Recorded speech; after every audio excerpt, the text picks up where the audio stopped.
Good morning. Today is July 2nd.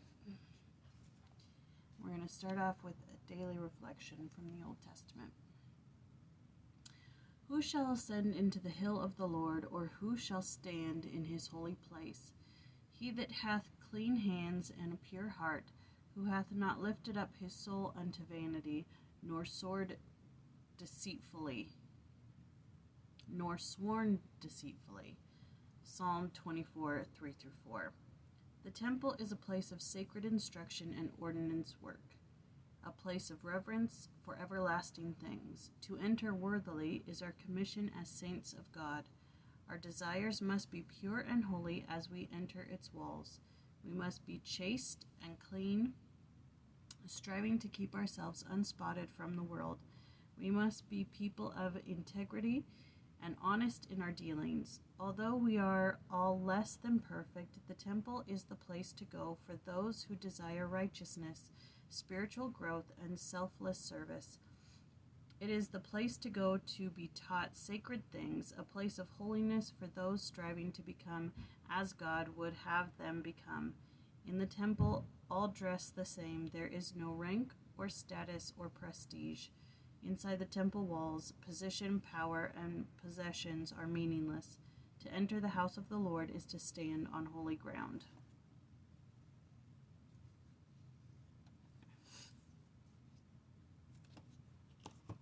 Okay, so today is 1 Kings chapter 19, verses 1 through 10. And in this, Ahab tells Jezebel what Elijah did to the priest of Baal, and she sends a messenger to him. She writes him a note and she says, if I don't let the gods do to me the same to me if I don't kill you by tomorrow. So she's pretty angry, and so he flees and he wanders to this far off place and he sits beneath a juniper tree and he says, all right, God, let me die. I'm no better than my fathers were. Just let me die. I'm done. So he sleeps beneath the juniper tree, and an angel comes and touches him and says, eat and drink. And there's water there. There's a cake on the coals, and he eats and drinks, and then he goes back to sleep. And the angel comes back and touches him, and he's like, eat and drink, for the journey is too much, or something like that. And so he eats and he drinks again, and then he wanders 40 days on this bread and water. And he comes to a cave, and he just kind of sits down, and the Lord comes to him and says, what are you doing here? What are you doing?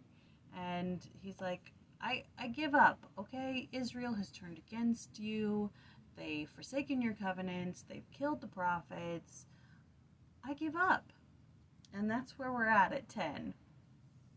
So, we've got one thing that we can talk about here. It's for verses 9 through 18, the humility of the fast. I'm wondering if we should. We're just going to do it because we got tomorrow and we've got some things, so let's just do it. After Elijah called down fire to consume the idolatrous priests of Baal, he went into hiding to avoid the treacherous hand of Queen Jezebel. He was sustained by an angel, fasted for 40 days and 40 nights, and then went to Mount Horeb. Today is Fast Saturday. Crikey. Okay. Went to Mount Horeb to speak with and receive instruction from the Lord. Elijah's humble way of approaching the Lord through fasting and prayer is exemplary. For our own pattern of living, fasting is never complete without prayer. Hence, the phrase fasting and prayer is commonly used in relation to this principle. We are counseled always to align our fast with the spiritual purpose, to improve ourselves in righteousness, to seek a worthy blessing, to express our love and gratitude, to serve our God and our fellow men. Great blessings flow from God to the faithful who sincerely practice a prayerful fast, whether it be strengthening, healing, or an increase of understanding. The blessings of the Spirit and the power to teach by the same Spirit overcome through fasting and prayer. We are to act with faith and bring an offering of sincere fasting and prayer in order to have a more contrite disposition in accordance with heavenly principles. The Lord, in his almighty power, stands waiting to bless mankind. It is his agenda that governs the flow of life upon the earth. Through fasting and prayer, we can learn of his will and see his hand at work as he manifests himself and blesses his children. We can literally call down the power of heaven through fasting and prayer.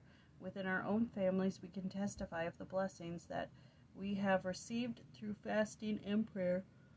Like Elijah, we can demonstrate our humility and devotion before the Lord through fasting and prayer, and thus prepare ourselves to receive the inspiration of the Spirit to ensure our safety and spiritual welfare, and that of our families.